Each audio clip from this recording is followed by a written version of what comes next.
Okay. Hello, everybody.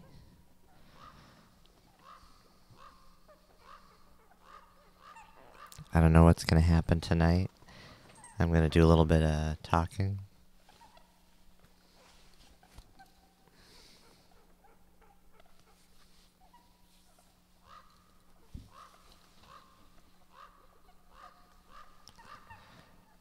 And I'm going to minimize some windows so I can see myself a little bit better here.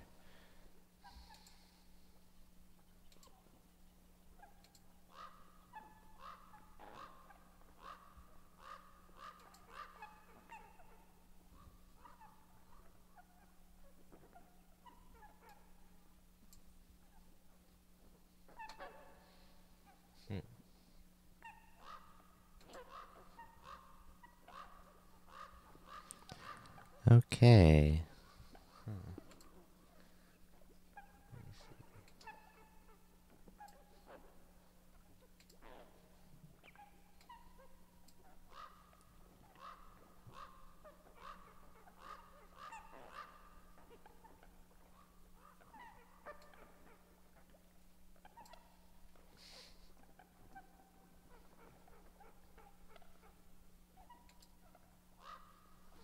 That doesn't work. Okay, well, I guess it's better if I don't see myself anyway.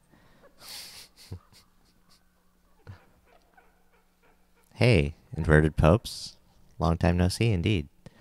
Yeah, so I didn't really want to post anything, start live streaming, or putting up a bunch of new videos since I did since I put that velocity video up. I kind of want, if anyone stumbles across me, I kind of want that to be like, I mean, in my mind, that's kind of like a really important thing, and that's a really big milestone for me. Like, I mean, as far as videos go, just to show a little bit of that is a lot more important than anything that I can do. Like what I do here is I'm just practicing stuff. But the opportunity that I have to go to an event like Velocity in Seattle, and then give everybody just a little bit of snippet of that, is excellent. And I kind of just threw the video up there, and without really asking permission from DivKid or and Annie to put highlights of their workshops up there. But I did ask DivKid later afterwards, talking to him on a different live stream, and he said it was cool. so that's good. I'm glad about that. Well, I just kind of figure that we all kind of have a similar overall philosophy on this stuff. Yeah, absolutely. Absolutely. And it's my learning at the same time, too. So, two birds with one stone. Yeah.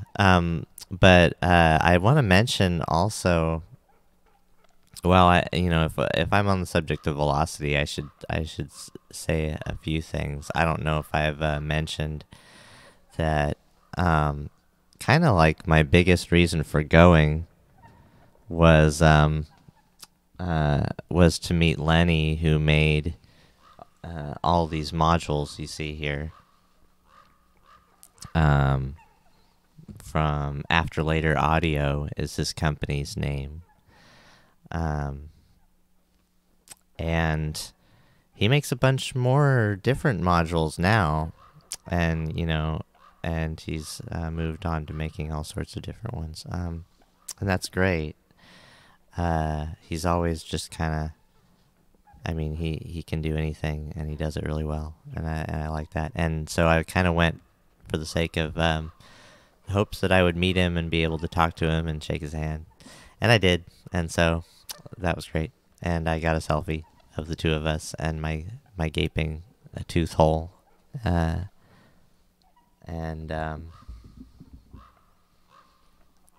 yeah, I noticed I haven't gotten many notifications of your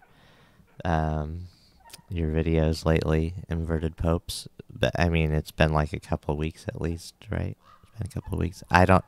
Time is so weird for me. Well, the thing is, yeah. See, I feel like I've taken a break. Yeah. Kind of because, well, because of that, because I wanted the videos that I just put up there to settle a little bit. You know, when I feel like I do something important, I want it to just ride for a little while. But I didn't talk much. I haven't talked about velocity yet, and I didn't talk about it on the video. I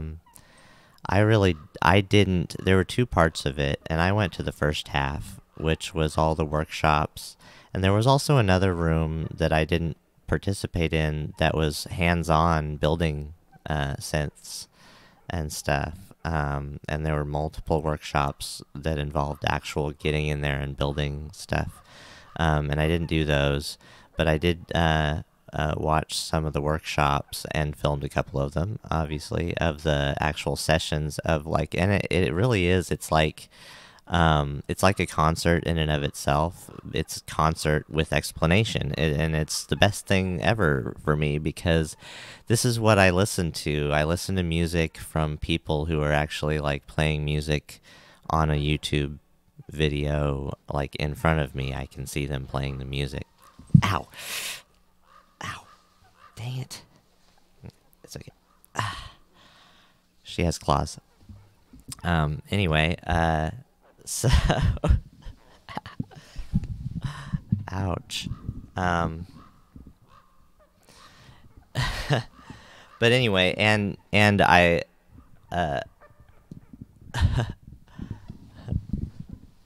and from people who actually talk about what they're doing.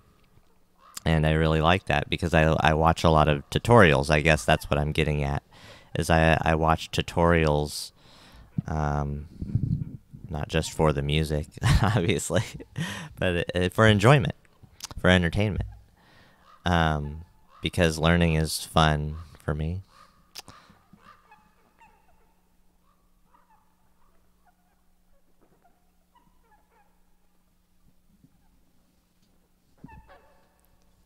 Yeah, and family, that's the thing. And that's what I was going to get at is exactly Inverted Popes.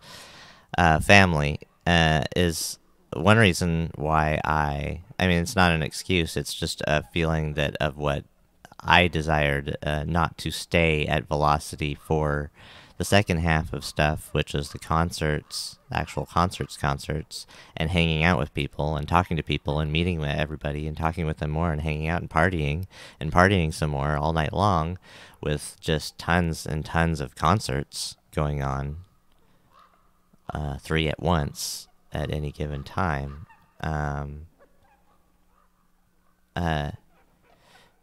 Of the type of stuff that I like, modular music and soundscapes and sounds made by modular instruments and synthesizers and stuff. So, yeah.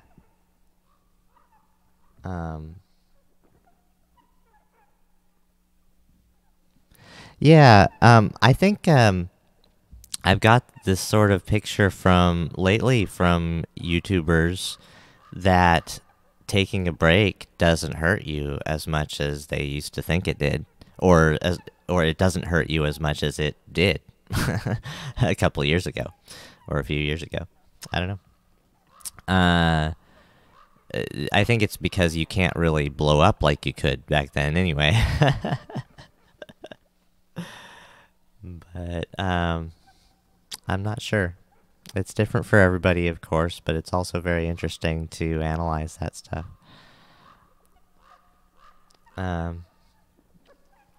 Yeah. So basically, what I did is I went to Velocity for a few things, and I didn't even really talk to a lot of. I didn't go out of my way to talk to people sometimes that I might have wanted to talk to, because I don't know. I'd like the opportunity to talk to some other, people that I know from the internet and YouTubers and whatnot, but it seems like when a lot of people know somebody and you're at some big place, I don't know, it's just hard. It's hard in the same way as I didn't want to take out my camera. In fact, I just, like, at the beginning, I just put it in my pocket while it was still rolling. I just, like, I'm just like, no, not going to do it. When I was walking across the floor that first time, the trade floor, talking to people, I couldn't get myself to get out my camera and have somebody on camera while I was talking to them. And just be doing that. And, like, that seemed like just definitely not the thing to do. And I really enjoyed talking to people. I enjoyed talking to the Madrona Labs guys. Madrona Labs, I guess it is. Anyway, the Madrona guys that do the sound plane. And I got the opportunity to touch and try that. The sound plane it's interesting. It has different variants. If you're gonna use it over CV or something like that, it's got this pressure where you can press down, and you press down more to use it. And but when it's used with some programs on your computer over MIDI, it has this other sensitivity where it has this, like, just real super sensitivity of just, like, touch it and it does it. So there's the two sort of forms that it takes, and that's really interesting. Yeah. I like that I can't seem to minimize the YouTube window so I could just see the live chat and then see my OBS on the other part, because usually I'm just so fond of looking at what I look like while I'm doing this that I'm not actually looking at the camera, and I can kind of look at the camera more and then look over at the chat, and that's cool.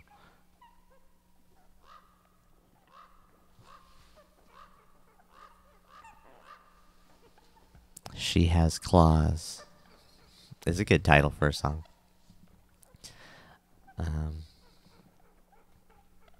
Yeah, I've got the Yellowstone bird sounds going still. still on the RC, so I'm like, oh yeah, background music, let's just do background birds.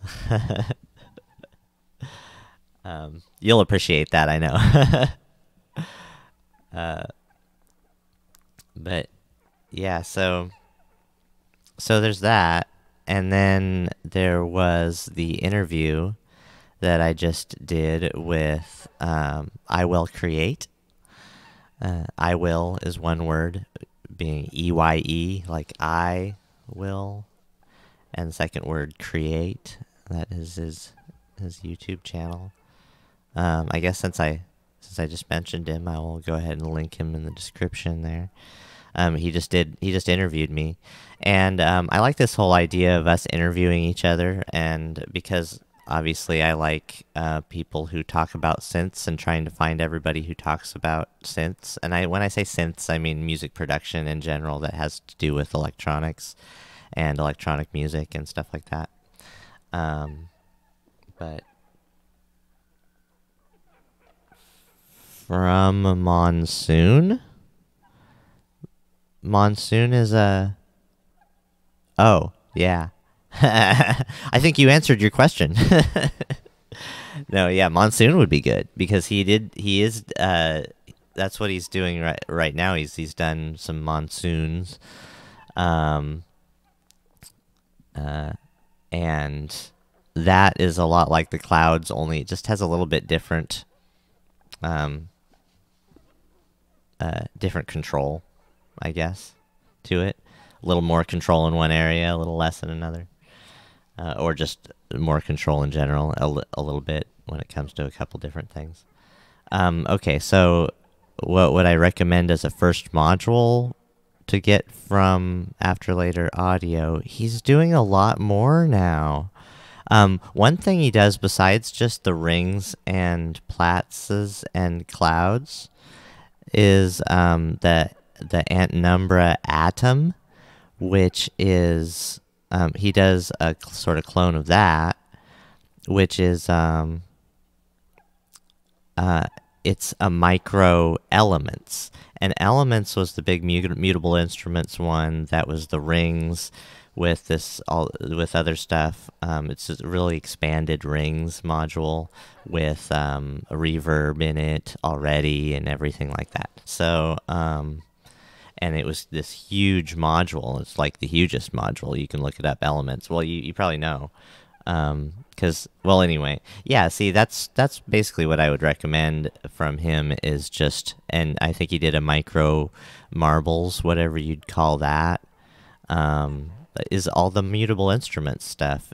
And that's why I mean, I really love all that stuff, and as cliche as it might be, and guys in the Discord, you know, are not shy about saying how cliche rings into clouds is, but I had to get that. I mean, clouds was my very first module, but I didn't even have a power module or a rack or anything like that before I got the clouds.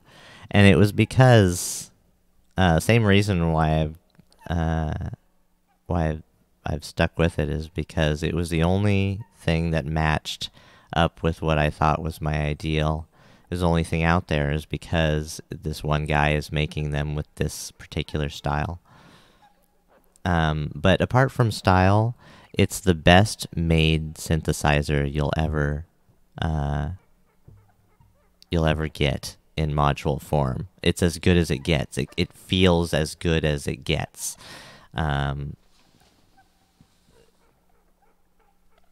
It's better than Moog, and I told him that.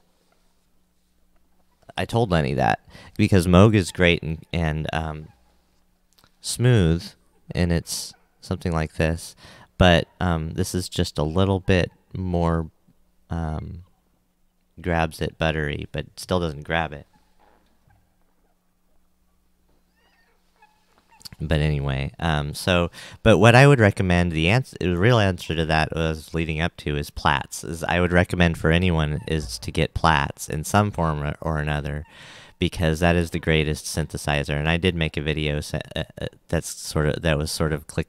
I always wanted to make the clickbaity greatest synthesizer ever video, but I had to do enough research beforehand, and basically that's the whole thing about what I'm showing and what I'm going to keep showing is that something like Platts could possibly be called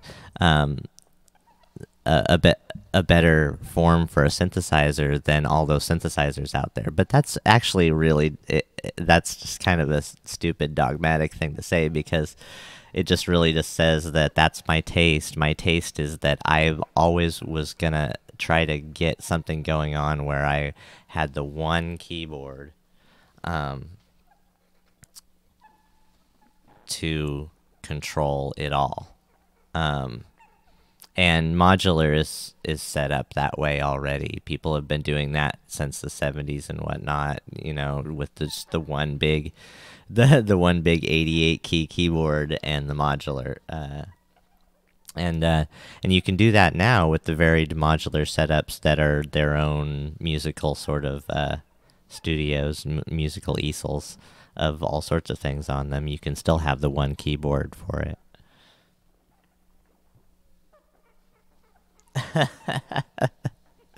Yeah, Platts is a well kept secret. Not in the synth world really, but in the world in general.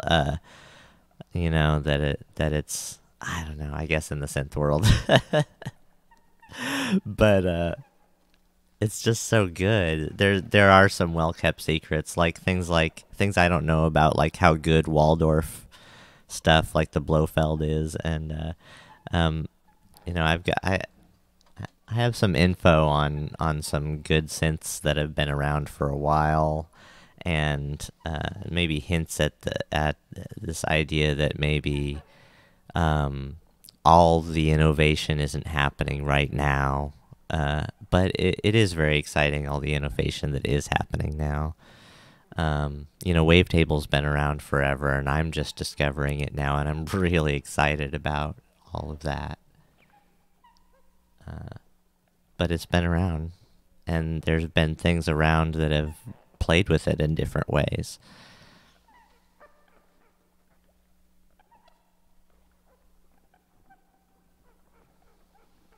Oh, I have an output module. I wasn't gonna try to MacGyver it in any sort of way, or just go with it and boost the signal and or try to cut back the signal in some way that find some way that works, like some people have. I just sorry, I have a cat in my lap. I want to see what I look like here on video. Okay, yeah. So the Roland 531 mixer has line outputs here. But I need a second set of line outputs because the thing is, it has also Eurorack outputs, and so I could put things through. I could put things into the 531 because it has a line in, because it has a line level in to it as well. Those are the cool things about it. Some of the cool things about it. But the thing is, I still need either another set of outputs or another input, and then I could run, say, like the mono station or something else, anything that doesn't already have effects through clouds, and then back out of the Eurorack. And that's what a lot of people do is you know, send stuff through. And I can send stuff through, and I can do that thing where you can just try it, or you can just see what the levels are, or attenuate the levels in some other way. Attenuate the levels, but I don't want to go that route. I just want to do it a real boring bread and butter sort of way, just like the rest of my modular. And so, you know, see that's the thing about me and my modular, is I'm not going the route of taking full advantage of what modular has to offer. I'm really not. I've gone into all of that, and I still like to and do in VCV Rack. You know, mess with things like sequential switches and all that other stuff. But like the more put the smaller pieces all together sort of thing. But with these multi-function modules like Platts, basically, it just makes everything really clean. And it just becomes what happened to be my alternative to getting a bunch of synths on racks, on audio racks. My synths just ended up being in the modular instead. But so basically, it's so boring. I'm so boring that all I'm really ever gonna have is, okay, here, this blank spot here is exactly where the it's all set up as it's gonna be. Everything's all planned out. This isn't, it might keep growing, it might not, I don't know. No, there's going to be an end to this, and I already know what it is. I can explain it right now. And that is that this is going to be her mod. This is going to be another power module over there, obviously. And this is going to be a stereo drum mixer. I don't have enough channels on my mixer, on my Roland output mixer, for all my voices, and I'm definitely not going to be after I split all the mono voices into stereo and give them effects and then put each stereo voice through. I have 5 voices. Each of them need to be are going to be basically stereo by the end of the signal, and so that's 10 channels. I only have 6 on the Roland. So that's the way it goes.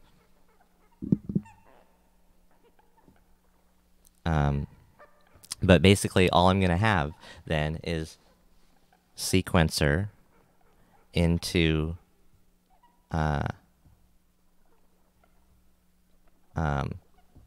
voices, full voices. There's no such thing as me having. I have no VCAs.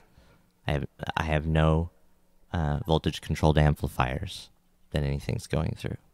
Well, yeah, I do. I mean, it's on the mixer. I have a mixer, but it's not CV controlled. The panning is CV controlled instead. Anyway, so I have sequencer, basically keyboard, play parts live, multi-track parts live into the sequencer, right, into the Hermod. Sequencer goes out to 5 voices. That's not counting the DFAM over here. And then each voice gets their own reverb.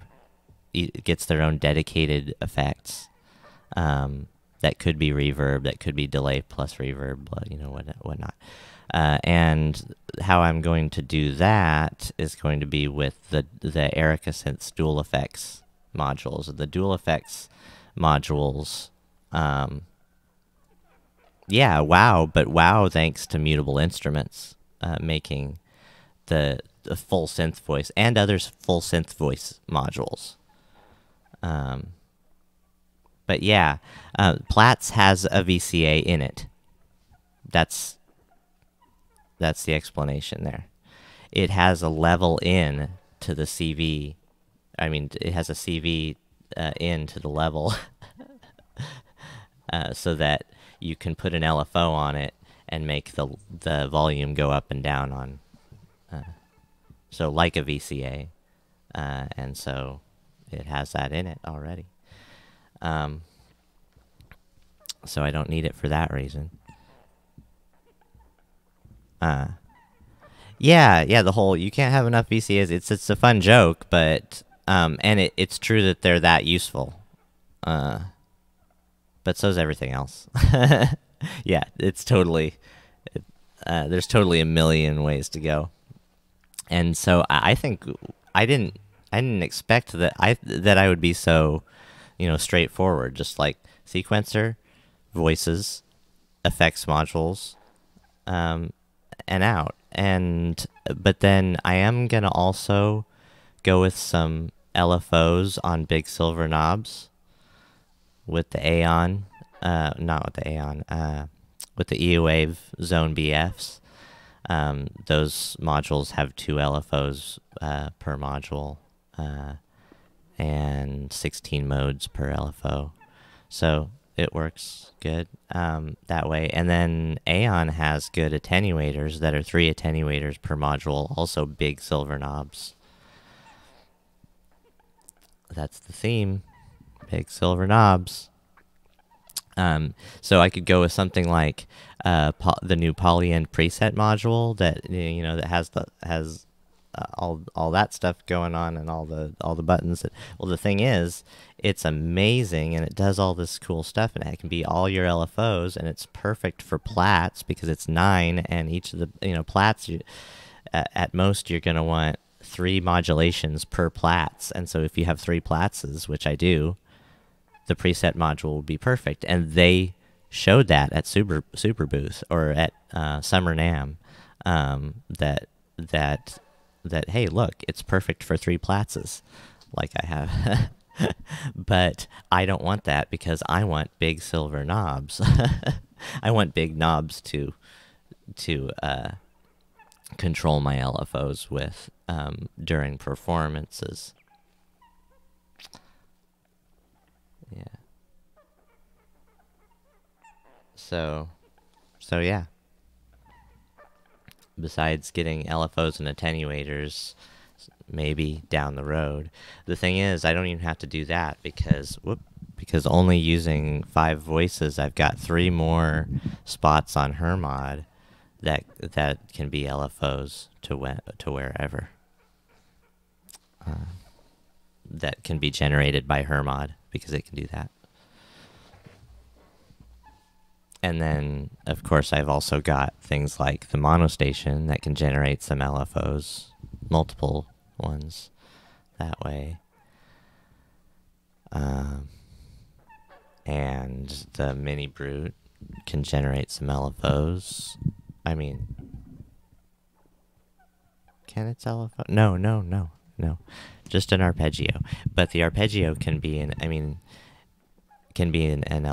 I use the arpeggios as the LFOs sometimes. Actually, that's generally what I've done so far, because that's all I've had was that and the LFO off of the System 1. It has one LFO that it can use. That's this green chord here. Of course, I use the green to come out from the System 1.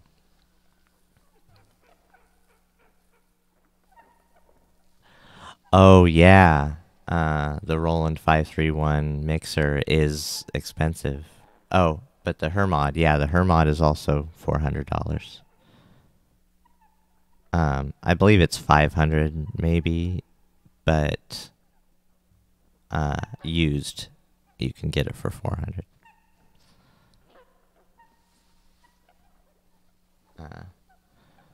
So yeah, that'll happen whenever it comes to me, where the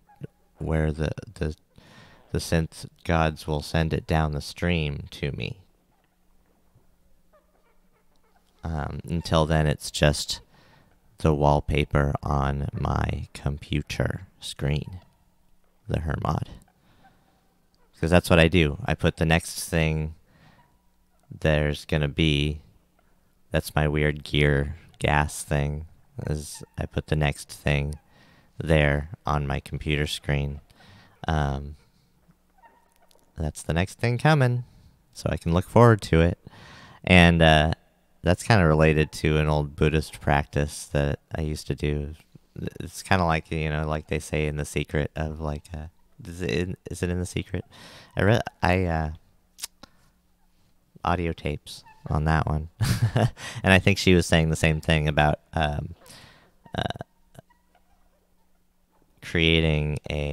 putting something in front of you that's the thing that you want to be achieving, and or that thing you want to come into your life, and then it will.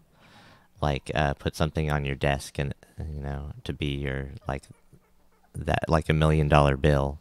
And then, so you'll be more likely to get there faster if you just keep a fake $1 million bill on your desk or something like that. Maybe it's related to that, my behavior. I don't know.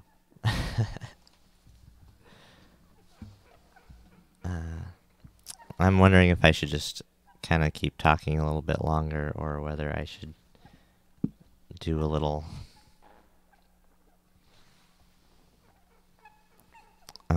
if I did anything, it would just be making some lo-fi. I hate that term, but it's what everybody knows. But anyway, make some chill beats, some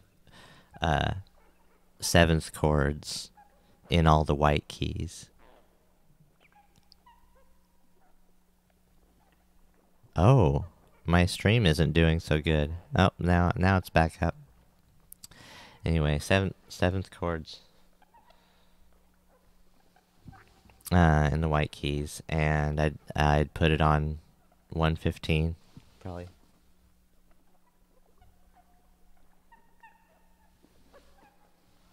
And then some kind of house beat. But chill house.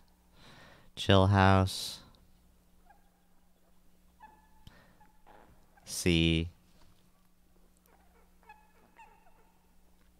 E minor, C.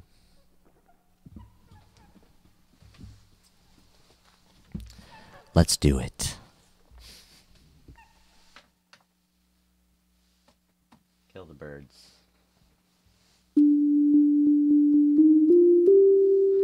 That's the Harmonic Oscillator on Platts.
Oh, I gotta plug my System 1 in.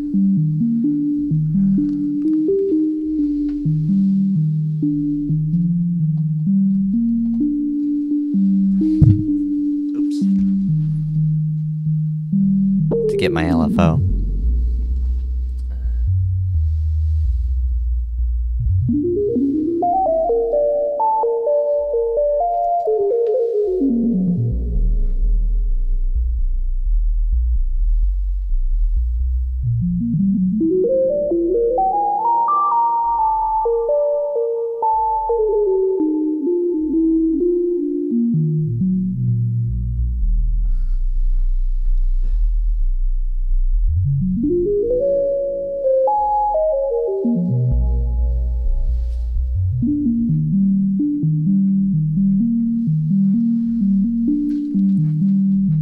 I'm really still trying to figure this harmonic oscillator out. It's one of the modes on one of the 16 modes on Platts.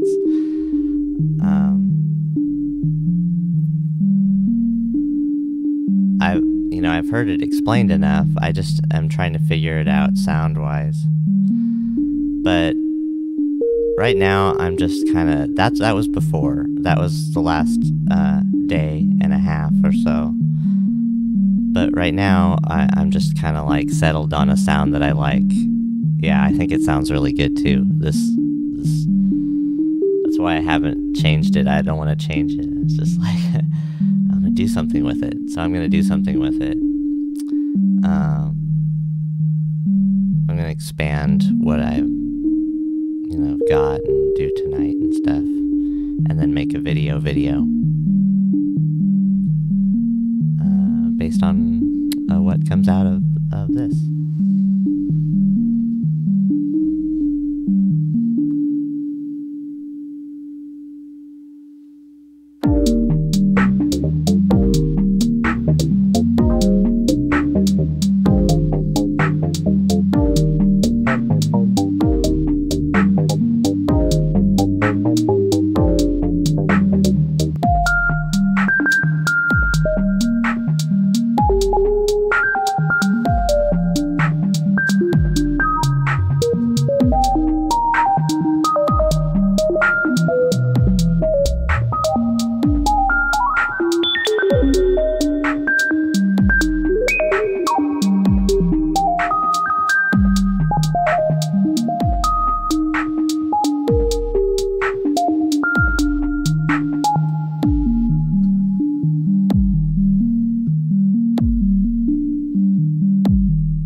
Yeah, it just, it has all the, it cures me of any future gas. Platts does. Because, I mean, like, for different types of synthesizers. No, that's not true. Okay, well, anyway.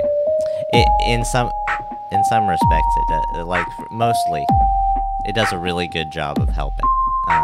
Because it covers, your regular subtractive, back to basics. You got your square wave, you got your saw wave, you do something with the filter, and you detune it a little bit and make it sound older, blah, blah, blah. Okay, and then you got your wavetable, you got your wave folder,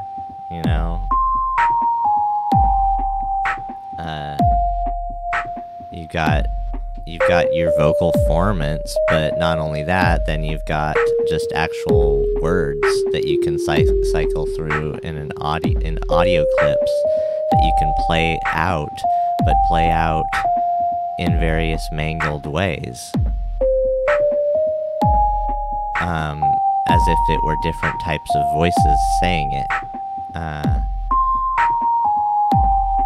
And they even have good word banks too, like all the different types of synthesizer, you know, as well as the numbers and letters. So if you're really good, then with CV, then you can program with notes on a keyboard which letters you want it to say and spell something out.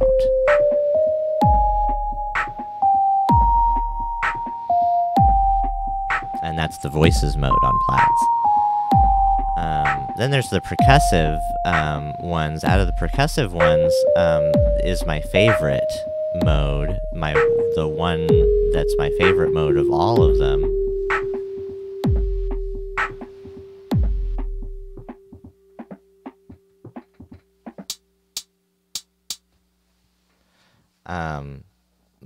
Which is the sine cloud, which is the particle cloud.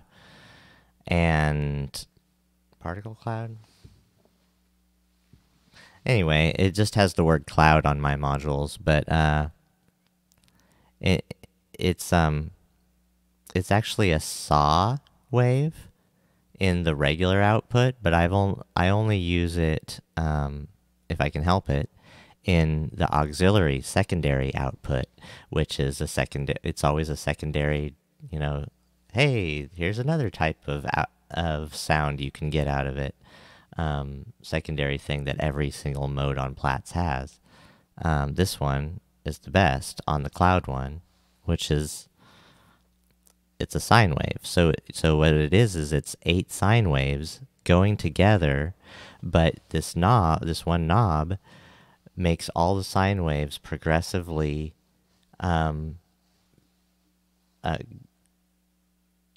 loosen and move away from the pitch, the steady pitch, like the note. It goes, instead of going it goes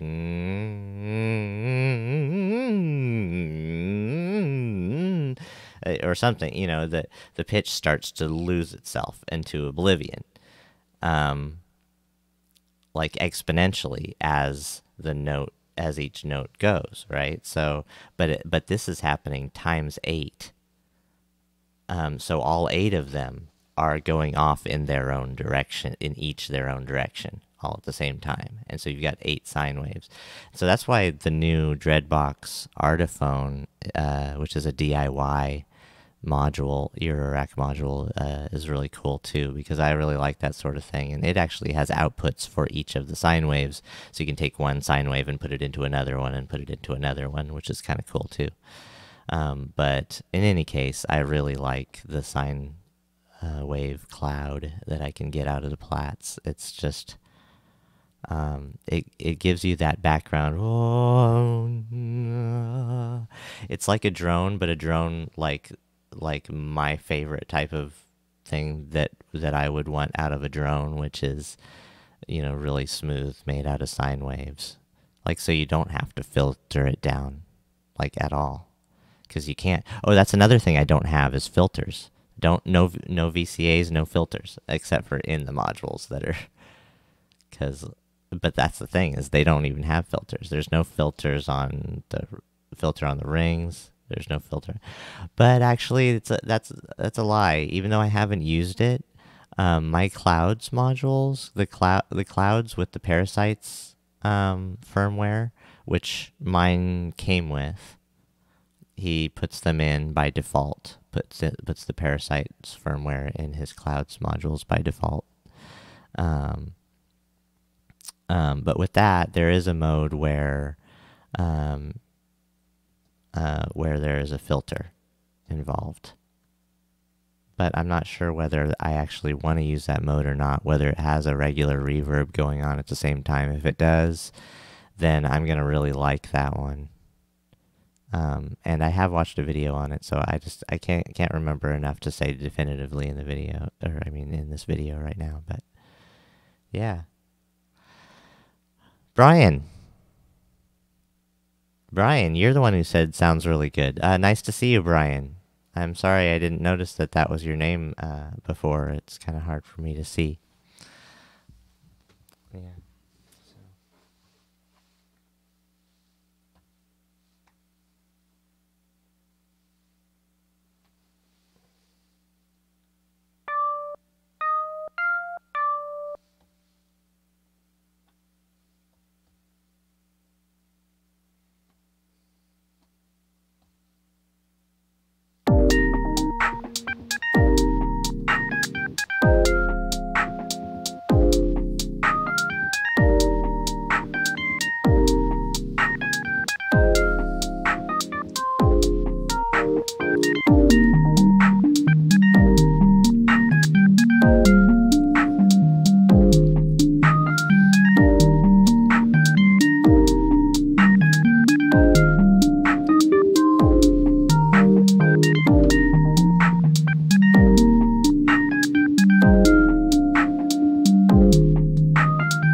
Me too.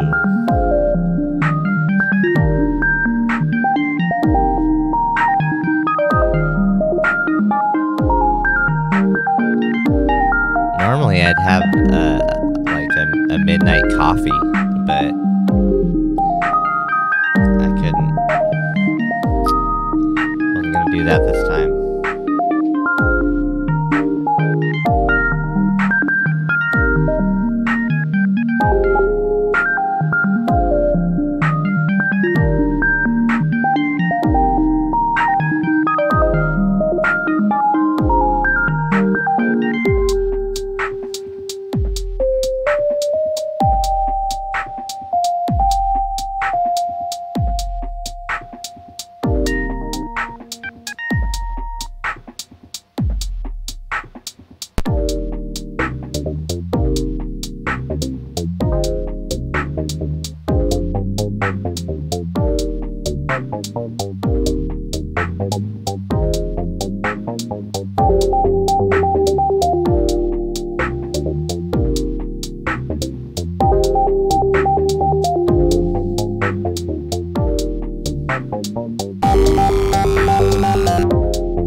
blame VCV rack. Yeah, I already knew clouds very well before I bought the real one from VCV rack.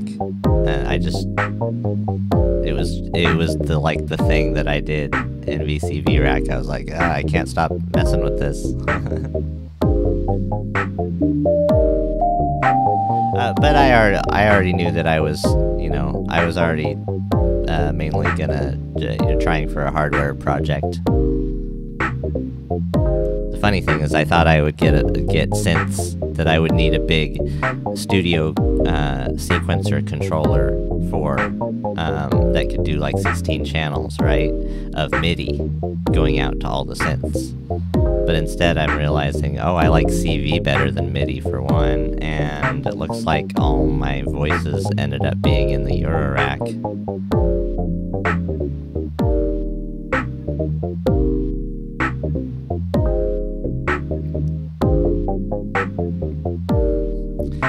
There's a billion ways to go, but man, it's choosing between big sequencers that are out there is just kind of crazy right now, because everything is changing so much and everything's got its own kind of flavor to give you a different sort of workflow that's anywhere between intuitive instrument and computer DAW. Things that are like a DAW are in hardware form are kind of cool, but in a way, other things have value because they solve the problem of what we have been doing in the DAW, maybe. Yeah, CV opens up a lot of doors that without. There's a lot of things that would just be a conundrum if you couldn't just, take it right down to its basic elements and do it yourself. When you can do it yourself, you can understand it.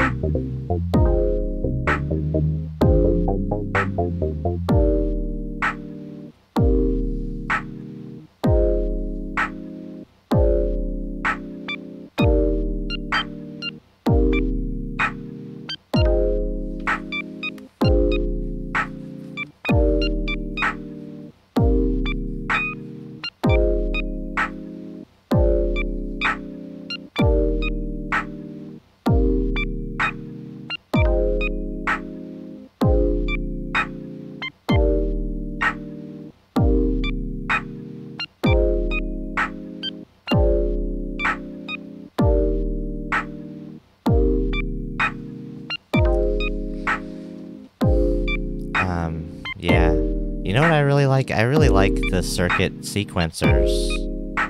Circuit and the circuit monostation. Especially the monostation, they really made it into what maybe the circuit sequencer should have had. Like lengthwise. Like just that many more. But, you can do it on the circuit now with firmware. You can do 32 bars per sequence in a pattern. Cool, an O-coast and a neutron, that is certainly a way to go too. Man, I was just kind of enticed by the O-coast just yesterday. Somebody, or was it today? Earlier today. Yeah, and the neutron, of course, I could always put an overlay on it, and I would totally do well with that too. That's nice. It's kind of set up like the Erebus, and that was the idea. Even Behringer's own stuff have kind of unashamedly to them been inspired by something else and then changed a little bit, like the DeepMind being the Juno with a bunch of other stuff,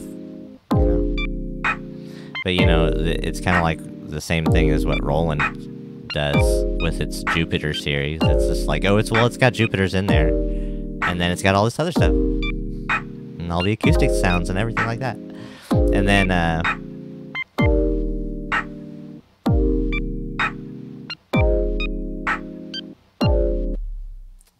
But anyway,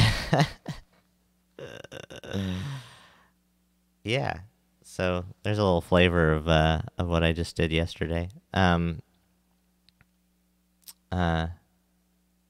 was I saying? Oh yeah, I was just dribbling on.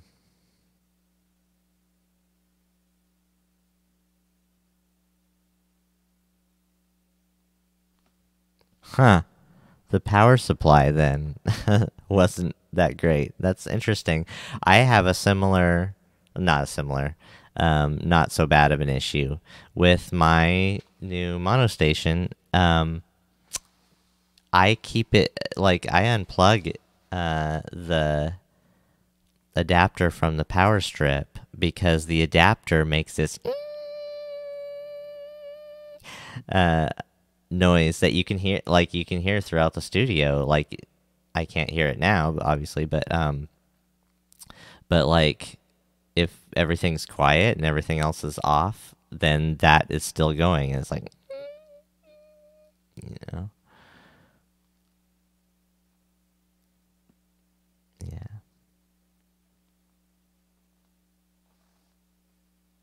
Yeah, thanks, Brian.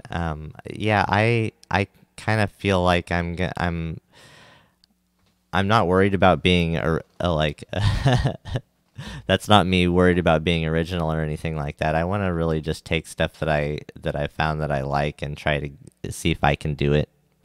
And that's one of those things about like I'm really into seventh chords and just swinging real slow for a sort of lullaby sort of thing. And when I get into actually creating my own music to put out there on the internet as clean packages of music, which I'm gearing up to do eventually, maybe in a year or two, I'll be known most definitely for my sound being very much like a lullaby. Like I like the lullaby sort of format, and that's sort of like a swinging pendulum back and forth sort of thing,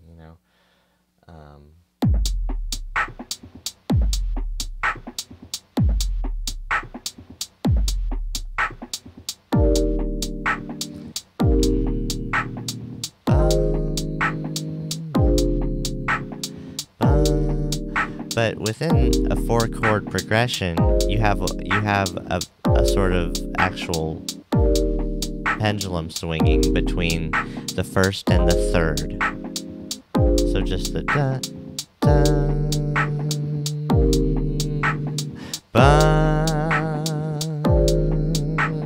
da. There's really just two chords going. There's two chords going on that I'm going back and forth between. And all 4 of the chords in the progression can just fit into that because they're just the second and the fourth chords are just lead-ins to the first and third. So hey Mike, how's it going? Nice to see you here, Mike. Hydropneumatic. Yes, I am lusting after a Behringer Pro 1. Or I have been this year. This last year I was, and now I've dropped my gas. I've tried to drop my gas entirely. So no, I'm not planning on getting one. Because I'm going all modular now. Like I have at least a year's worth of modular equipment to get, but before I would ever think about getting a synth that's not in modular format, unfortunately. Otherwise, yeah, see the Behringer Pro 1. One of the things about the Pro 1 that I really liked, at least like the new version, is and it's DivKid, and of course DivKid's videos. I watch all of his videos, and they're amazing. But this was a TSR video, I think, or no, it was afterwards. But he showed that it has the portamento, right? But you can sequence no, you can turn the portamento on and off with a switch, right? And you'd think, oh, you don't want to do that with portamento. You also always want it to be gradual, right? A gradual change, right? To more portamento to less. But the thing is with that switch, it's something like that, if I remember right. It's been a while. Yeah. And yeah, it's the rack mounted version. It's just perfect. But anyway, yeah, so what that means is you can kind of performance turn off and on your portamento. So you can have glide as a sort of like you be playing and turning off and on your glide, and that'll give a sort of unique sound, unlike other synths, because it does it in that way, even though it's like an old way. Yeah. Yeah, modular can be a deep money pit, but I mean, if you're like most people, but I'm not like most people because I'm not in it to think about it anymore, to think about it and wonder, like, how big is it going to get, and what am I going to want, and what am I going to need, and what am I going to do? I'm just using modular as a better way to make a machine than to just hope out there that somebody has made the perfect workstation studio in a machine. I don't know. I guess it's just I'm doing it with modular, and I'm really just ticking all the boxes and making sure I have everything, making sure each of my voices have their own dedicated effects, and so it's just sequencer, voices, effects, and that's all my modular is. It's not deep. I was just telling Inverted Popes this a little bit earlier, is that I'm just the most boring bread and butter, most boring modular person there is. Or going to be by the time it's done, because I'm still not going to have any filters, not going to have any VCAs. And I don't even really need any. I'm not going to need more LFOs, because my Hermod will have more LFOs that for voices that it's not sequencing, and LFOs from the monostation and other things external too.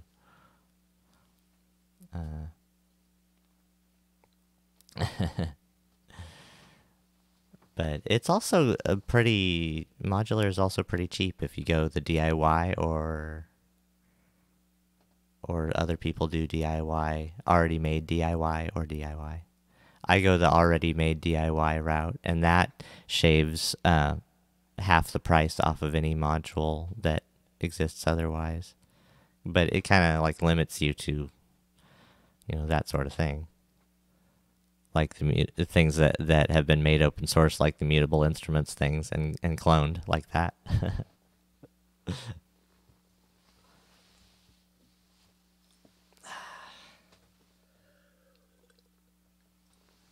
So I just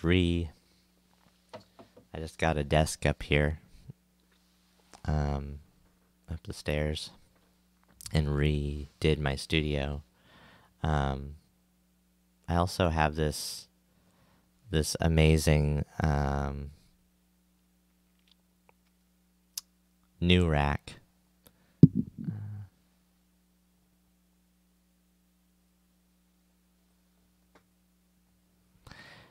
Yeah, I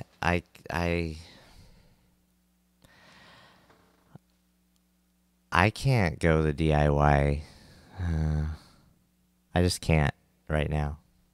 I can't do it right now. I can't go the DIY route.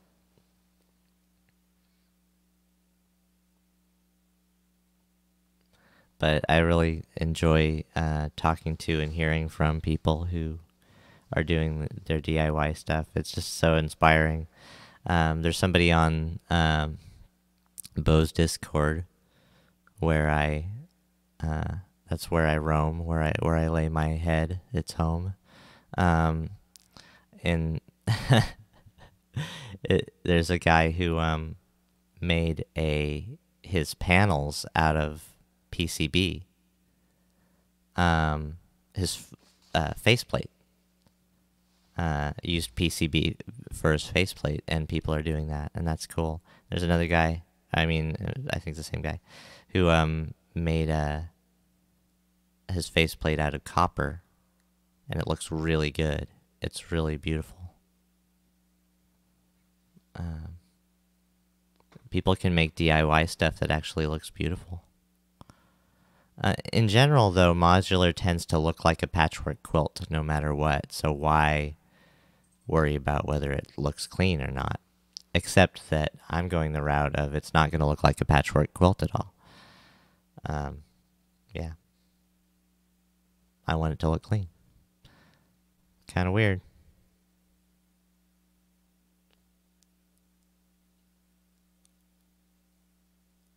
Cool. Cool. I'm looking forward to Inverted Pope series that may be going to start soon.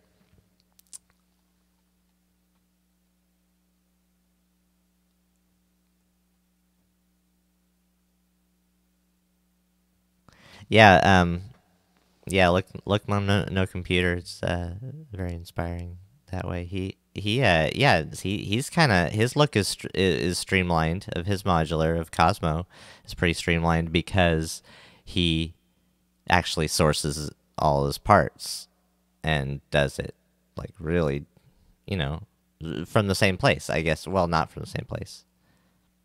No, he just tries to make it look. He tries to make it look. Everything he makes look the way he makes it, and so it turns out that way. And yeah, and I like the look of his modular system. What got me started on all this, and the reason why I'm doing this sort of style in Eurorack, is because I really love the 5U format more than anything else, but I don't love the idea of actually doing it in real life. Because I want I wanted to pick modules from a world that was far more expanded than what you can get in 5U.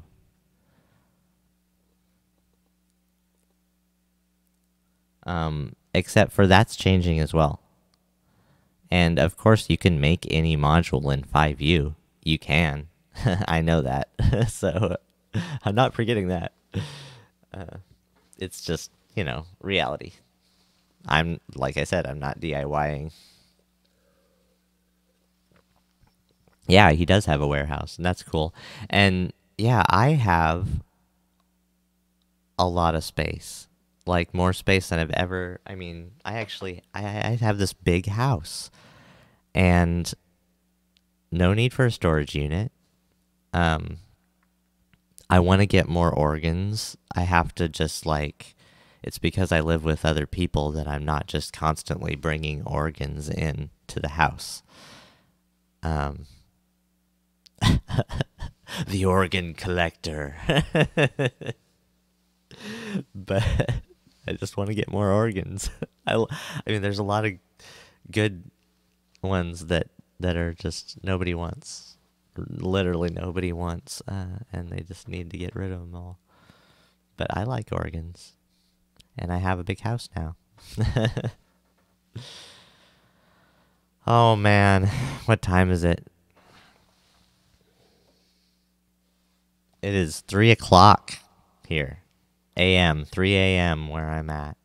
This is about my bad boy bedtime.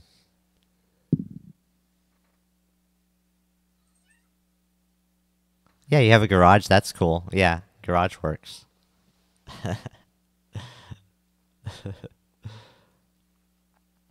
Yeah, I have an attic that basically, this is a 5 or more bedroom house that had to be listed as a 2-bedroom house and priced that way as well.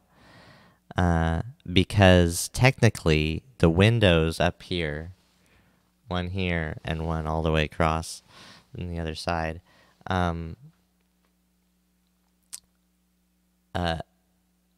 aren't adequate fire escapes, so you can't call anything up here bedrooms. Hey, Enki, you made it. Awesome.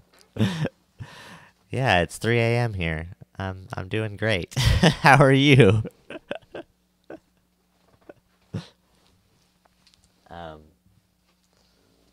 So yeah. Oh, and there's a Marshy kitty. I have a couple kitties that I had to delay the stream tonight because even more. It was like 1:30, and I'm like, and I Marco Poloed. Thanks to Inky, we're Marco Poloing. It's a great little circle go around that we have in this world. That things come back around. But anyway, I just Marcoed Will about it, about how I had to like wait for I let the cats out and I had to wait for them to come back so I could live stream because I wasn't gonna like let them back in while I was live streaming. Ooh, Yorkshire tea. Yeah. Yorkshire tea. Wonderful.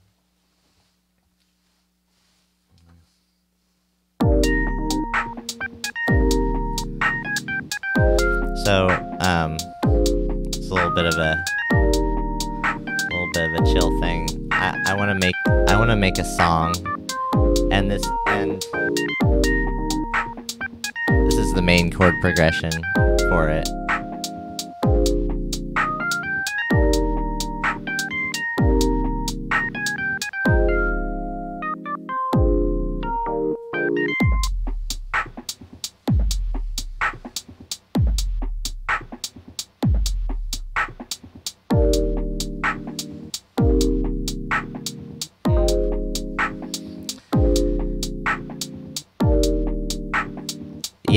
Yeah, I was hoping that one would come up on my lap right now because they're just chilling down there on the floor.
Thing happened with the mono station.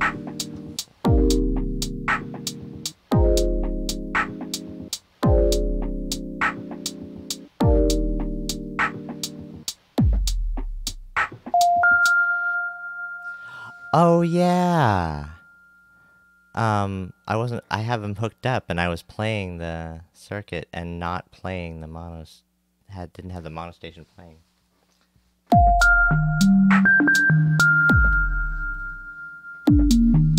There we go.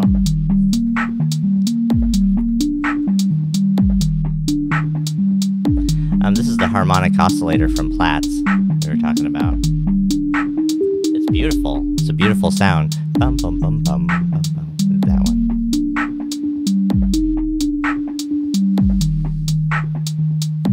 I could tweak it.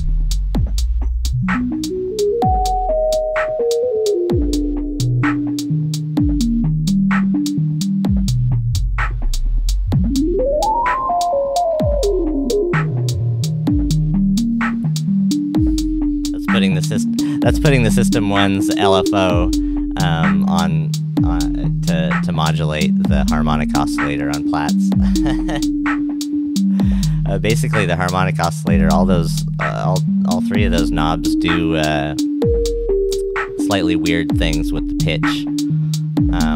I actually have to. Yeah, no reverb necessary. Well, actually, there is some, but no reverb necessary for that sound.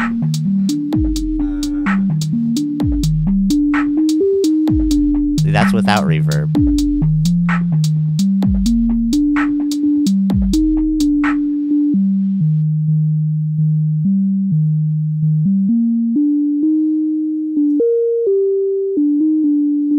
So it's just that soft and squishy.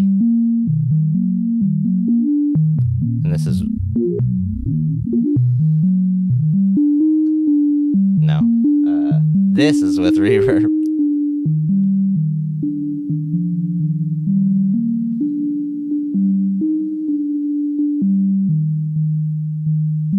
So just keep a little bit on there.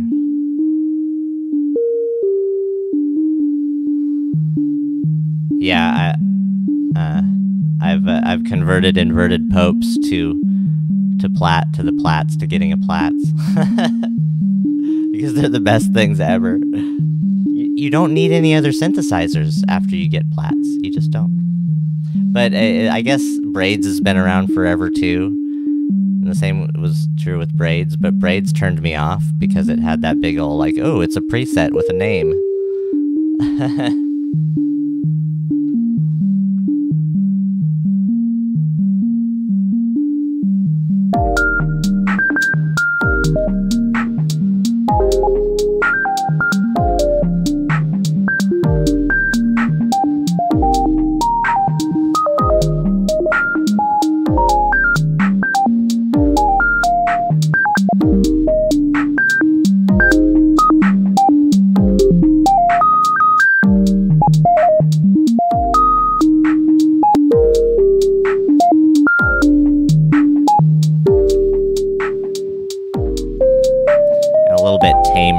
Sounds on this pattern.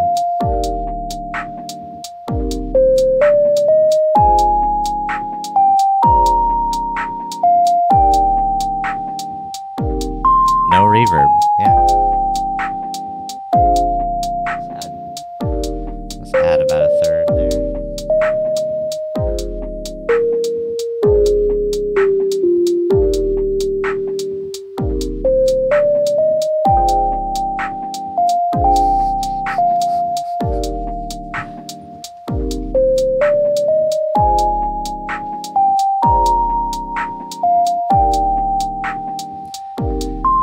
Yeah, reverb is what it's all about to me, because with the reverb you can set. I mean, it's all about the environment, and you shape a place with reverb. You shape an environment.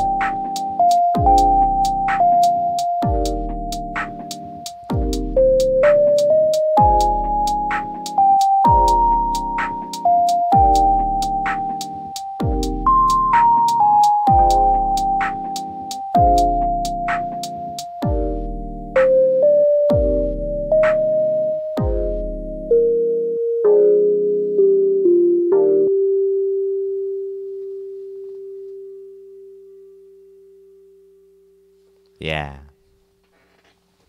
It sure does. I wanted to go live tonight just to actually show that off. Like, that is a really nice sound. And I just don't want to change it from that. I have to make a song before I change it from that. You ever get that?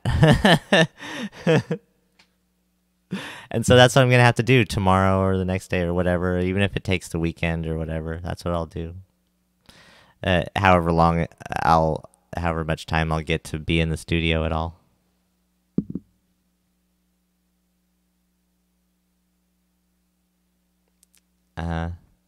Yeah, I have thought of that way because I kind of like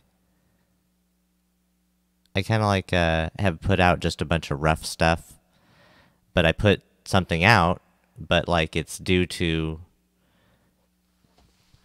due to like I want to, oh, I just discovered this, let's do this, or I'm just trying this out for the first time, let's make a video of that, and so it's kind of like I don't know, I guess I'm using posting to YouTube, and I'm using the internet and the idea that at least somebody may see this as a way to get myself to do stuff.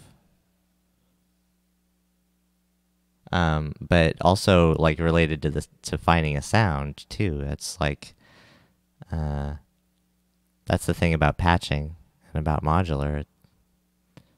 When you find something, that's what everybody says, that they just want to record the good stuff and then go to the DAW and use it, record the good moments and the good sounds, and maybe sample that. And so that's a way to do it. And so you can go back to it at a different time, and you don't have to, unpatch or things like that. But, I could get back to that, but I really just want to work on that right now, actually, yeah. Even though it's really cliche, and I might have even just used those chords for some other song already, but it just sounds good. It just reminds me of the beach and summer. I love, jazzy, lo-fi, chill beats, seventh chords, down tempo. It's kind of what I'm into, is just feel good, just totally sickeningly sweet. If it needs to be sickeningly sweet, it can be.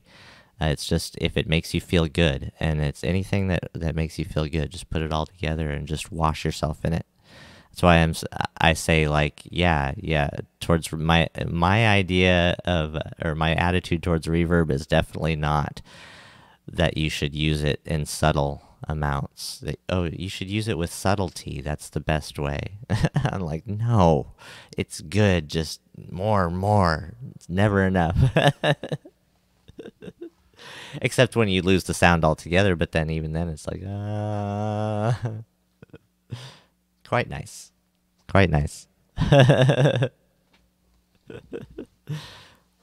But yeah, so I just rearranged everything, and it's I got an actual proper computer desk over here, which is really nice, and so I can have these set up in a permanent place.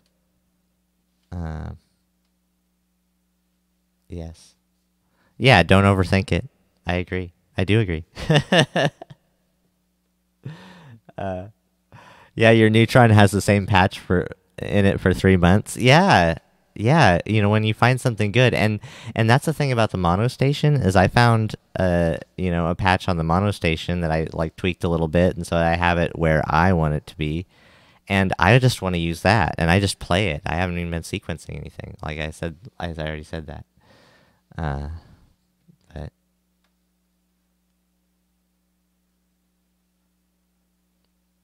of course, I didn't do that today. I have the sound of the mono station down. But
yeah, I work till 11:30, and then this is the time that I've got, because I'm Mr. Mom, and then I work. I like it. I like having this space up here. I've never had anything like this before. I've rarely ever had a living space of my own. I've always lived communally with people. I'm 40 years old, and in most of my life, I've had to live with other people. and I've got this spaces that's all my own, and this space up here that's all my own. And I can rearrange. I've rearranged this stuff so much. Should I? Yeah. I don't want to move everything.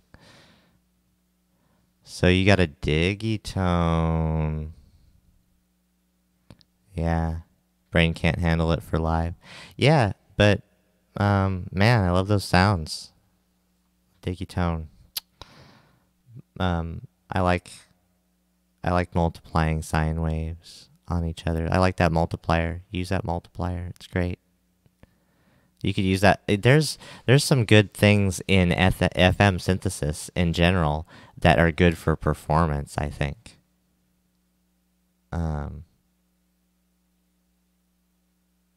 Like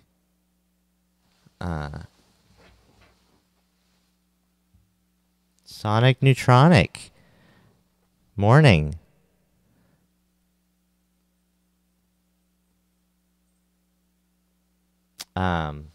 Yeah.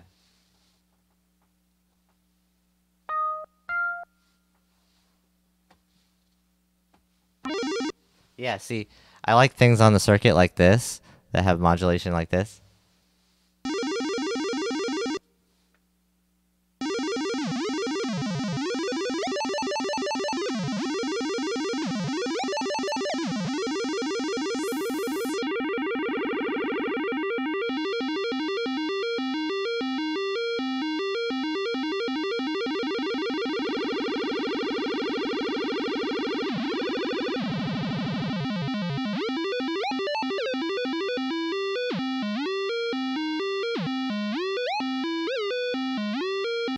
See, sometimes deep can be good for performance when you...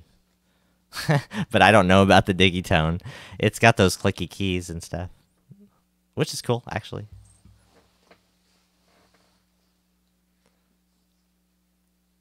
Commodore 64, yeah.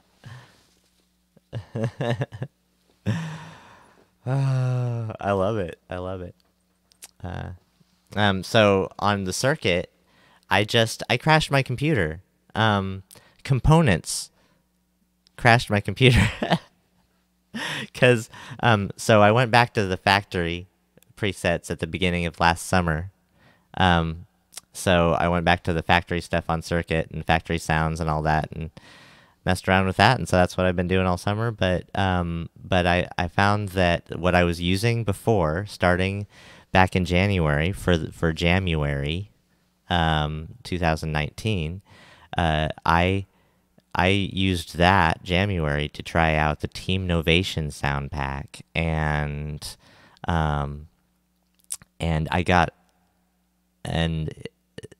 a lot out of that, and I thought it was great and stuff, and I made up all my own names for the presets and stuff like that because I couldn't find anywhere or anyone to help me, and this is why I did all these videos on it, partially is so that somebody could maybe tell me or help me to know who of the four did which of their quarter of the patches, and of Enrique and Chris and the others, Alex, I think, or anyway, yeah, and so I got it back, and I really love this. But the thing is, now they have all this they came with it. I found it this time, all this documentation where each of the patches, they not only have the names for them, but each of the people who made them explains them, and it's great.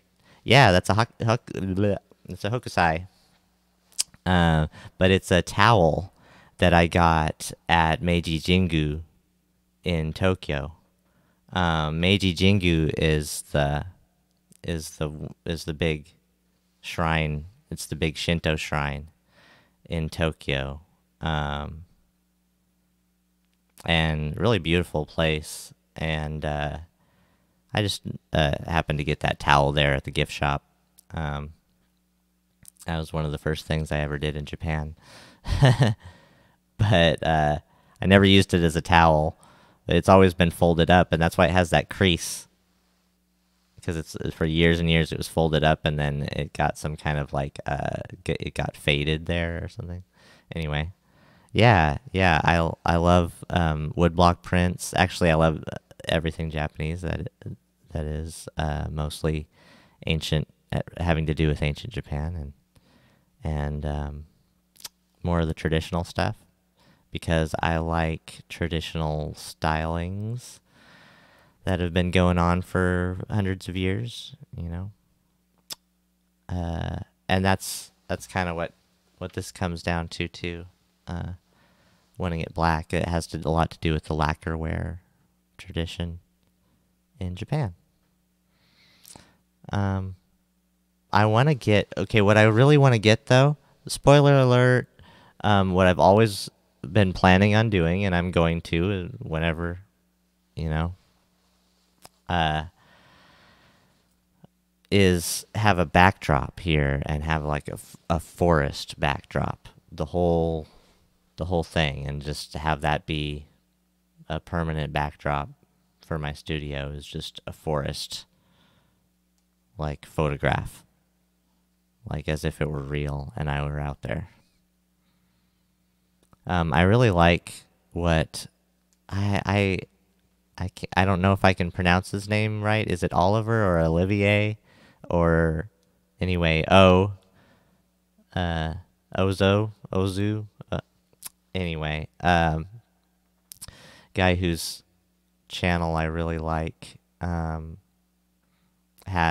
uses fake grass for in his studio to set his synthesizers on, and he also uses that to pack modules and synthesizers as gifts, or when he sells them to people, he uses grass as the fake grass as packing material, because it works well as that too. And I think it's great. He's a great inspiration for me, you know, wanting to, because he's another one of those guys who unabashedly wants his studio to look a certain way, and most people are really against that, and feel like really prideful actually about the fact that they aren't worried about appearances and whatnot.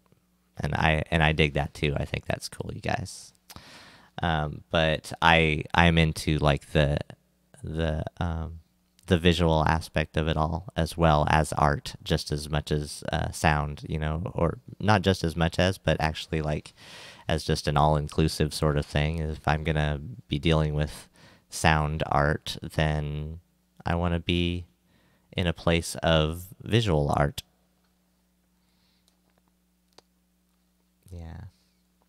Yeah. Mainly, yeah, my draw to Japan has to do with a lot of things, but you know, one of the big things is continued connection to nature in psychology, or in the psyche of a person who you know, grows up Japanese and with that culture over there.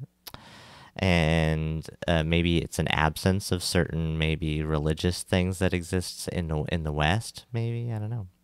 I say maybe, but there's just so many things that I've studied about all of that, about all of the varied reasons that I couldn't possibly talk about all of it. But another thing that it really draws me to Japan and Japanese things has to do with the language, and the fact that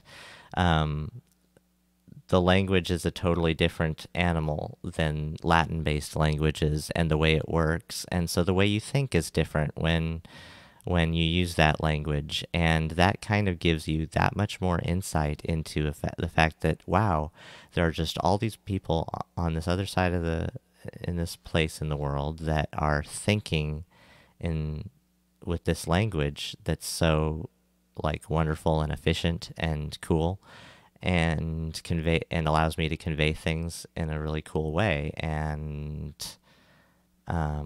think of things like I never could before. And a lot of things that I thought were universal before I went across the ocean, I found are cultural, based on the fact that I only, you know, knew the way I thought, knew to think the way I was thinking. And to think a different way is a hard thing to just force yourself to do, and for any reason. You'd have to have a reason. And one of those reasons just happens to be to learn a different language. And if it's not Latin based, you're going to get even crazier epiphanies out of learning that language than you did even with a Latin based language.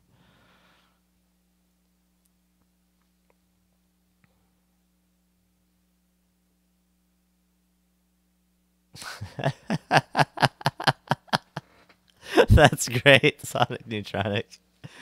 What were they thinking? They were thinking mono no aware. Nandemo nai.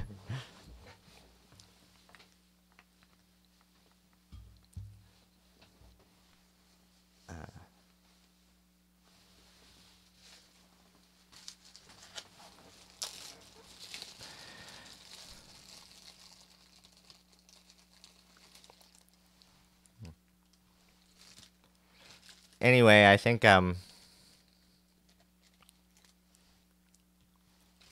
gosh, you guys are all here because it's like daytime for you, but I really gotta go to bed. Thank you all for coming.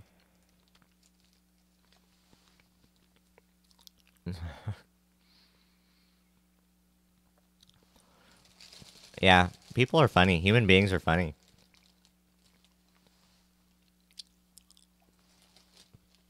I'm all like, everyone here, you can just watch me while I read the chat and eat while I'm reading the chat.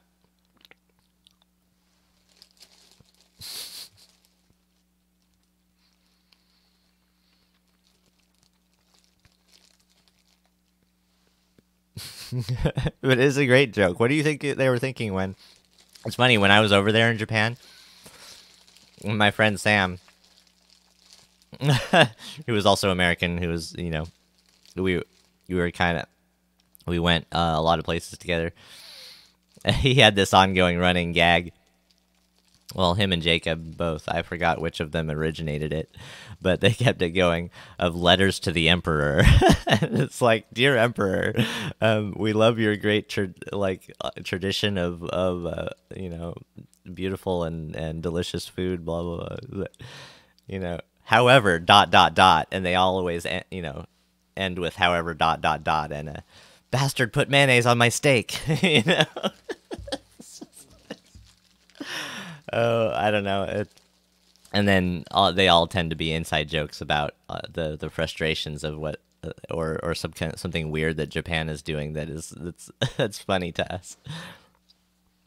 They put mayonnaise on everything, by the way. They just have this mayonnaise that's really good. It's like sweet mayonnaise and sweeter than ours. And they put it on everything. They have this half-hour-long regular TV show every day that's just what people do with mayonnaise. They put it in beer, put it in their spaghetti, you know, whatever. And it's this show that just showcases what did this person do with mayonnaise? What does this person do with mayonnaise? It's great. They have the most wonderful shows there. They have this show, the most tearjerker show you'll ever see, is this the show they have about people who wear glasses. And then they interview, every show they interview a person who wears a new person who wears glasses, and then they do this dramatic recreation of their childhood when they just got bullied all the time for being four eyes and having glasses, and how they bumped into things and it was so hard. And I don't know. And it's just a reason for them to interview some cool person who has glasses, some celebrity who has glasses, and you know, and everybody wants to know about them.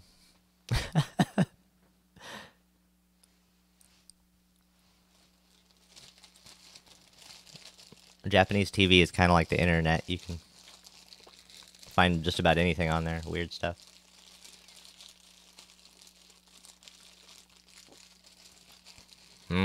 Christmas. No, I'm probably gonna end up getting the Hermod by then. And so I can finally sequence all my voices. I can't do that right now. I can just do small projects with 1 or 2 modules. But maybe I should get that power module too. another power module I need for that second row. Otherwise, I can't do it anyway. Modular is so funny. I do everything in the wrong order.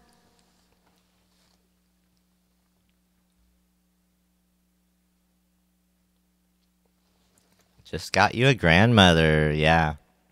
Oh, but I have really been enjoying those grandmother videos. I really have. Yeah, that's good stuff. Keep doing that.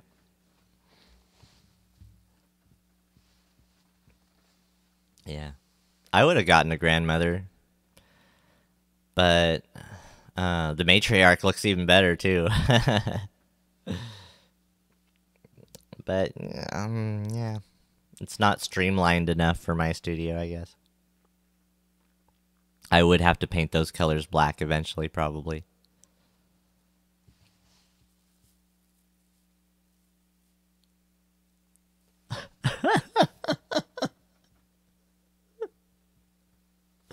That sounds good, Inky.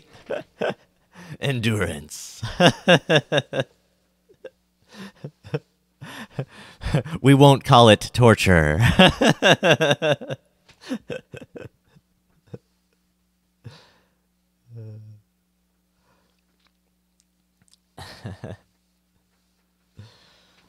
Yeah, so, but I do want, also the other thing, that I'm still gassing for, even though that they've just, ended up not being able to put it out yet, which is understandable. But the stylophone, the new stylophone, Generate, because as far as the studio goes, I've got all boxes ticked with everything else as far as voices go, so I don't even need another synth, but I do need a ribbon controller. And that's my way to get a ribbon controller. But, as we're talking Japanese, it has that gold strip. It's like a gold strip. I want to know if it will be in the end or not, but man, that new stylophone Generate sounds so good, and it looks so good. And and it could even be my only controller and use it as the keyboard. And then, it can do the ribbon thing as well. Isn't that why it's so cool? Okay, from the 80s. Cool. Even better. Yeah. Japanese pop music has really influenced what will be coming out of my studio and Bandcamp and all that eventually.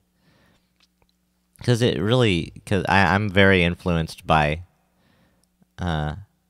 maybe not Japanese pop music, but the same things that influence Japanese pop music and the same sensibilities. And I like the things that from the 80s that it hung on to compositionally. That Japan really, and even going over there, I noticed that it's just they don't let go of a lot of things, certain things that we let go of in the 90s because they weren't cool anymore or something, and on and they hang on to things that they like from the different decades. I guess everybody in their own little venues does, but online is great because of that too. You can find people who are hanging on to the 80s in various ways, like I am.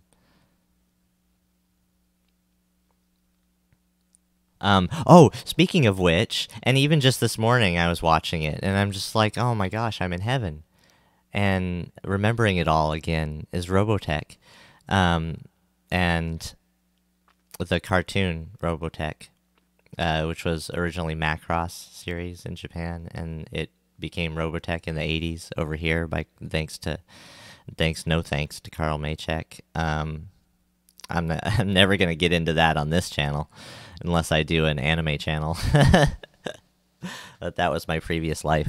But and it was because of Robotech. But so this I've got smart TVs in the house, and which is Roku sort of. So basically, you can put apps like YouTube on there, and so I can watch YouTube, I can watch Hulu TV service and other TV services. So the actual like it's on TV right now sort of service, not like Netflix, but it's on right now. Is one of them is called Pluto, and on there they have Robotech, the old series that was on in the 80s, the old cartoon that I used to watch when I was a kid, when I was 8 years old. And um, and then that spurred me on to later. I read all 18 of the books, and it changed my life. So yeah. So I think it's really cool that I can go and watch that again, and I even want to like get out the VHS, get out the VCR and record that stuff,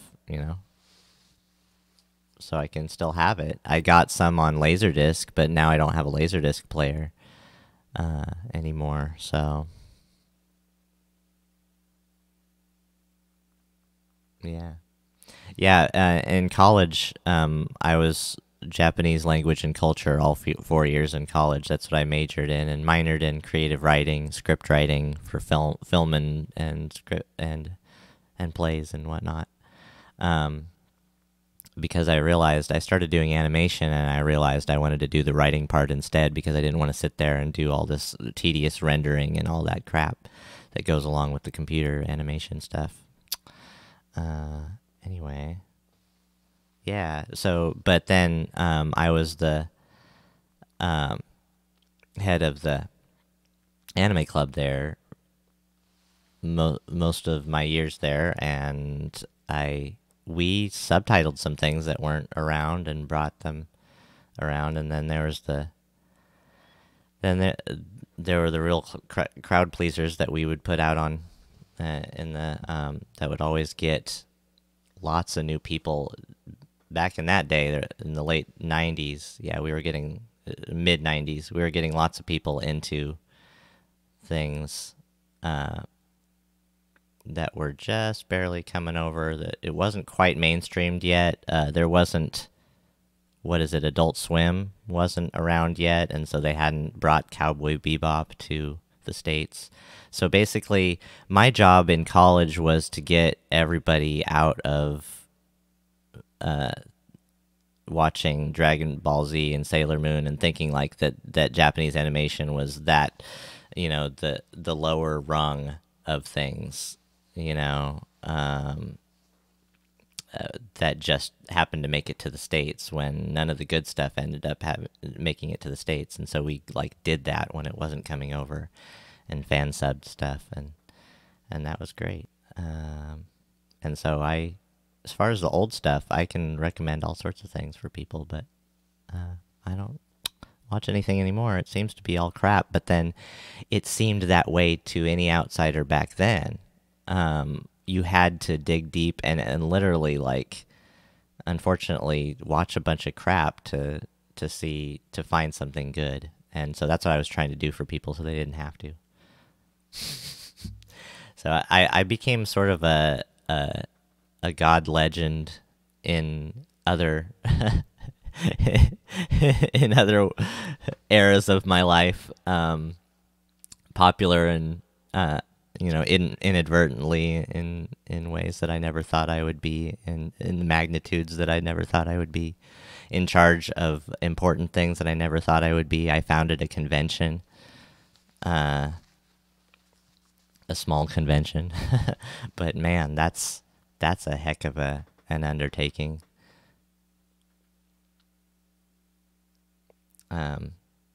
But like, I think because of all that, I have a good perspective on the internet and what I can do here, because there's something new that I'm really passionate about, that I'm just new here.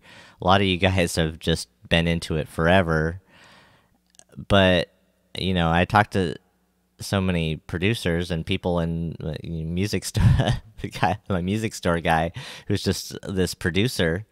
He's got this studio. He's a producer. He's totally burnt out. He's just like does jobs for people, and he's burnt out. And he doesn't put out anything of his own. He's just like, it's like yeah, I've been doing this stuff forever. Music is music, whatever, you know. And he wants to, he wants to get excited about like synths and stuff again, but you know, it's like, and so I'm just getting into this, and so I'm really excited, and so I'm definitely I can do that same thing that I did for anime in college, here on the internet, and help do what you guys are all doing, which is building community, and build more community, and build it more and more, and you know, not not so much, but so much as to where we can keep supporting each other and stuff. I mentioned, oh yeah, I didn't really mention. I've been watching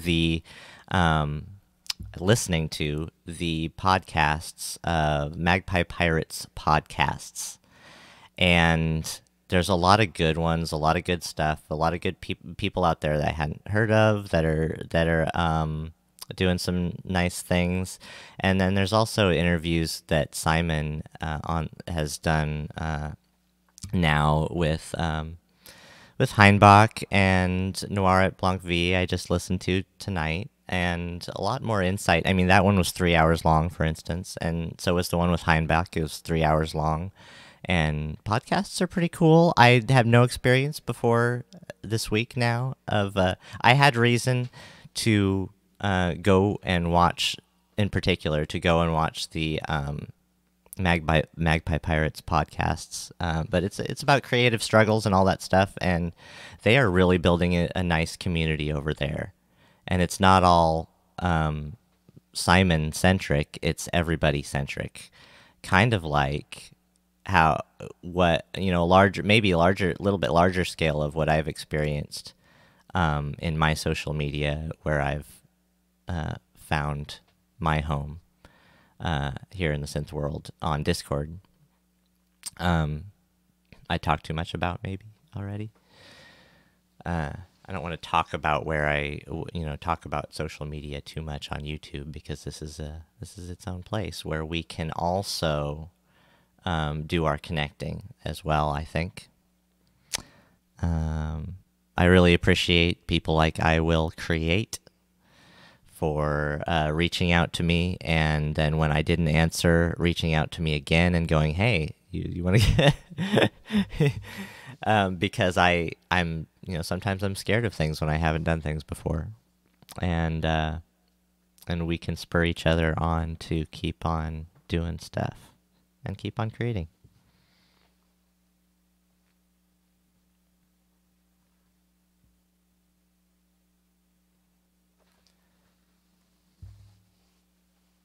Funny how many people started making music 2 years ago. And yeah, actually, that's what Simon and Noir were talking about tonight. They were talking about that, how it seems like a lot of people started in 2015.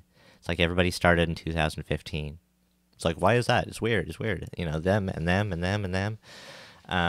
But something was happening on YouTube, and then the way that YouTube was showing people to people.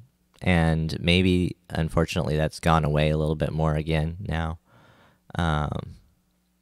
But things are still happening. The thing is, for me, is I'll always be here on YouTube. 5 years from now, you'll still see me, Mr. Basic, here in this channel, doing my thing, doing whatever I'm doing. It'll be some different stuff, maybe, but it'll be same subject: music production, sound, and soundscapes. Definitely ambient all my life till I die. I go in and out of rhythm. Like I always gotta go back to rhythm, go back to the rhythm, and do like house music, do some hip hop, do stuff like that, just to, And when I say do, I mean just play with. Come in here and just play, just jam and play stuff, and then be done, and it's toast every day. That's what this is about, is to just come in here, sit down, just walk in, not even sit down, stand here and just go like, just play, and then when I'm done, I'm done. And eventually that can be something where I could maybe do something for other people that is like a 3-hour set. And that'll come out of not just, you know, preparing something great on my equipment, but out of practicing improvising more.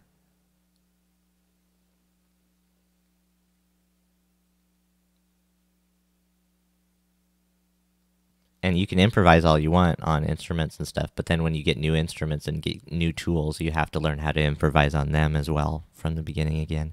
And that's what I'm doing with electronic music, even though I can improvise on some other instruments.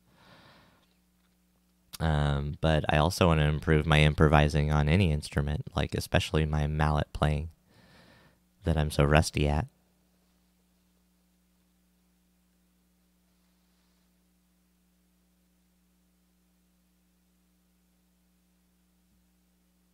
Yeah, the Volcas were some of the first things I saw, along with the pocket operators, and they were in my thinking range.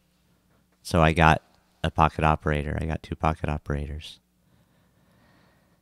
The arcade and the robot. And they work so well together. And I love them. I haven't picked them up in a while. I'm thinking about them every once in a while. I'm thinking, ooh, that's going to be nice when I pick those up again.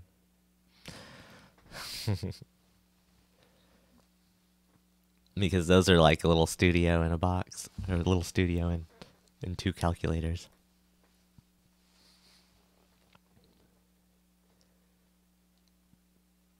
Inverted Pope says he bought his first synth, a Korg Micro Preset M500, the day it was released into the UK market. Wow. Yeah. And that's a nice looking one. I wonder, does it still work today?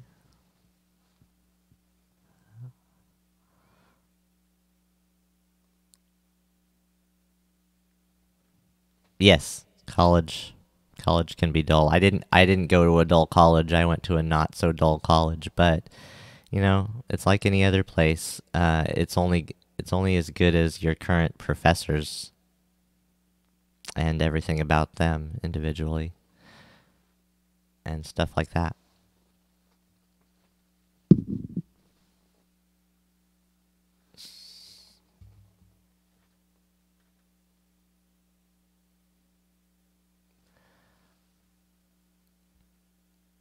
Oh, so you went the electron route and considered it a mistake? That's not the usual thing to hear, so I'm glad we got a tick mark on that experience right there. Because I dodged the electrons so far. I totally dodged them. But it was really hard because, especially the octatrack. The octatrack would have really been for me, and the digitone. Also, you know, the fact that you can put a digitone with a digitact next to each other, and there's rack ears, and you can rack mount it that way. With 2 of those together, or a digitact and a heat, or a digitone and a heat, whatever you want to put together, and you can rack mount them. Ta-da! And nobody does it, and there's no pictures of anybody doing it ever. No. So I couldn't even dream. I had one person to look at to dream of that. Nobody rack mounts anything. Like, what the heck happened? Like, did the companies just say, no, we're not doing that anymore? Because, yes, the fact is they said, they're still saying it. The Korg Minilog XD. It's exactly the form factor size would be of a Eurorack module. Yet no, we're specifically going to say, no, we don't do... Racks are not the thing of now or the future. So no, it's not meant for that. Same thing with the Novation Peak. Oh no, it can fit in that. You could make a rack ears for it. You could make rack ears for it, but we're not gonna give you any that would fit to go on a rack, because it's not meant for that. It's not meant for a rack. You know. And they're not the only ones. See, I could go on, but the thing is, like, industry decided no more racks. And there's no reason for it. None.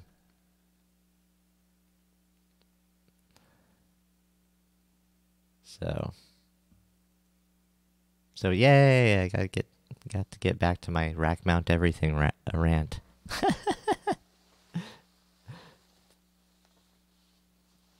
Dang, your Digitone. Oh, maybe we could. Hey, Inky, do you want a launch pad and launch control XL for your Digitone?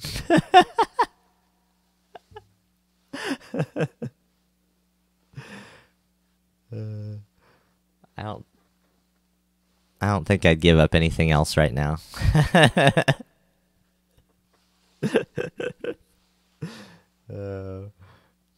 But I am just loving the circuit. You know, the more I use those sequencers on the mono station, I realize it's like Ableton clip launching. You know, it's you just play live into one bar, and then play a little bass line into one bar, then go, shift next pattern, play a little bass line in the other bar, shift next pattern, and then basically what you're doing is you're letting one bass line go for as long as you want, and then go to the next bass line, and then go to the next bass line, and then you can go and then play all 16 patterns as this ever-evolving melody instead, because that's what it becomes when you then play them all. That's just what I did this morning. That's all. What was it? Let me find it maybe.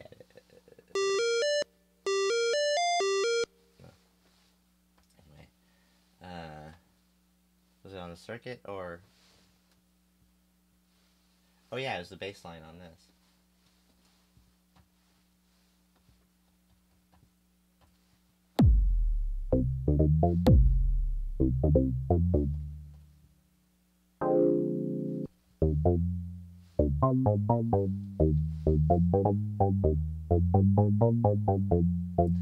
Yeah, this is what I did. This is just 8. This is on the circuit. It's just 8 bars. Each is a different one, but I just played each one in as just playing it started out as, and then I played in live the next one, but then by the time I was done with all 8 of them, then it was just all varied, and so it's just this totally varied bass line, and it doesn't repeat itself at all.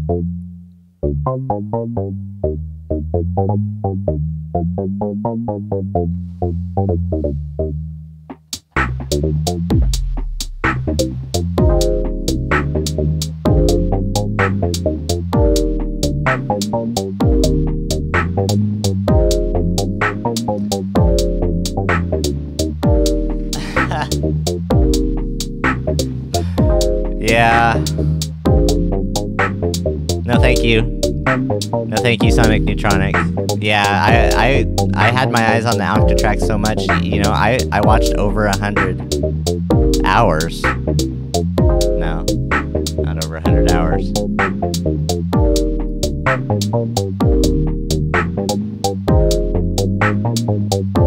It could have been close to that because it was over 100 videos of the Octatrack total. Like, I've watched all these tutorials, all these people talking about it, how they use it, and then all these performances. It's just like,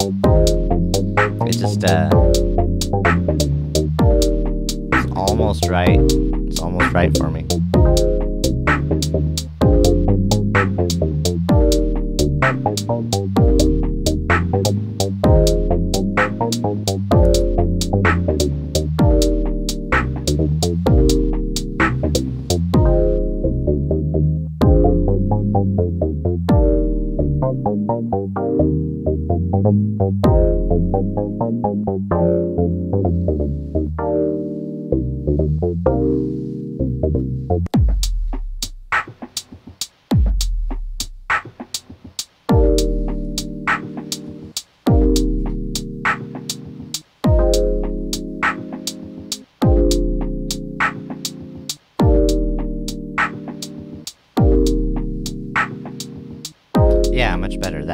was way too loud.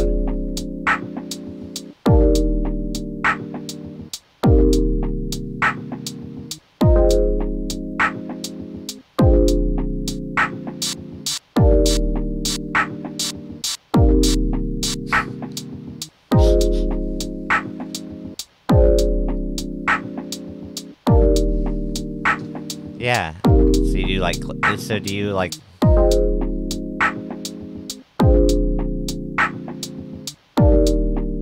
Yeah. Yeah, I liked this. I used this as a clip launching as a sort of groove box. I just fill up all the clips with the different variations, and then just kind of play it as I feel. Play the different parts as I feel like, kind of just like playing scenes. And I really like playing that way. I could do live shows like that.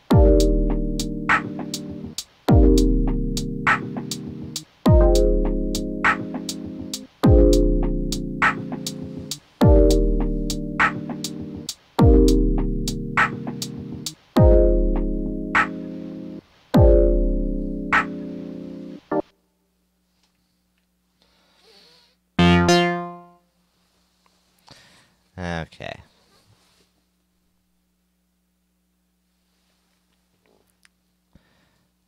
You got your focus right to multi-track. Cool. Cool. Yeah. So should I get a like 1 or 2 years down the road or something? Should I get an audio interface, or should I?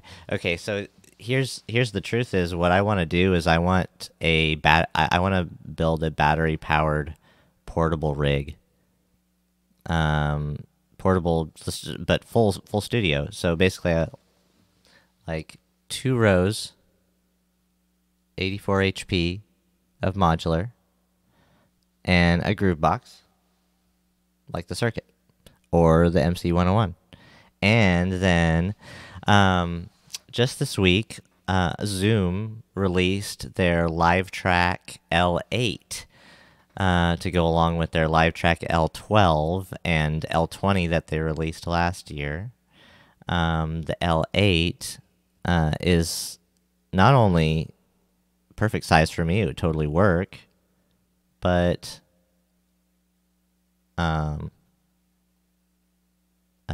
it's battery powered. It's a battery powered mixer / recorder, mixing desk / recorder. It really is like...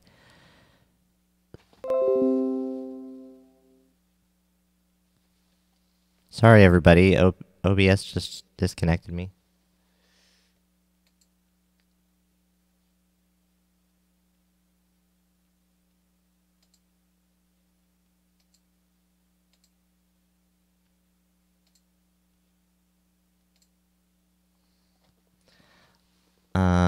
Yeah. No, I don't use monostation for drum. Haven't done that yet. I haven't done too much with it yet. Let's see. Patches.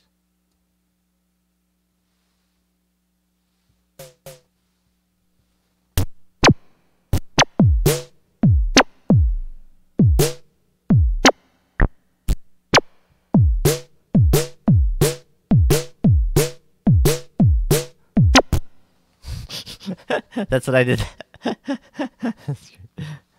There, I just did it again.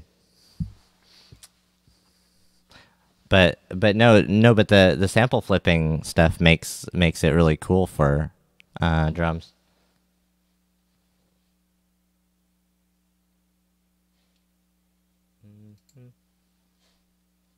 There I am.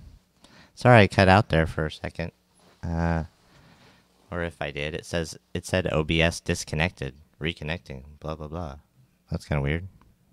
OBS just updated yesterday. What was I talking about? Oh yeah, so that's the thing is that I could go out into the woods with, as far as like the Anywhere modules make these battery powered. as well. Makes all your module battery powered. Of course, you could do that other ways. There's battery packs out there for just various things, not just music or synthesizers or stuff, but there's powerful battery packs even that take solar power that are really cool. But I could even like maybe see if I could build some sort of solar mechanism on the top of these.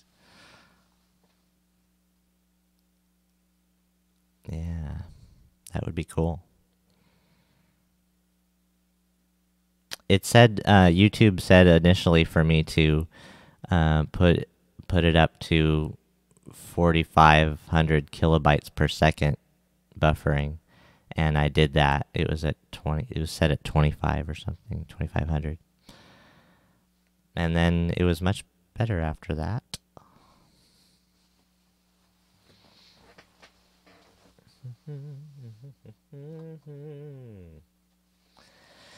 Well, yeah. I think it's bedtime for me. I'm gonna take a token, go to sleep. Yeah. Cool.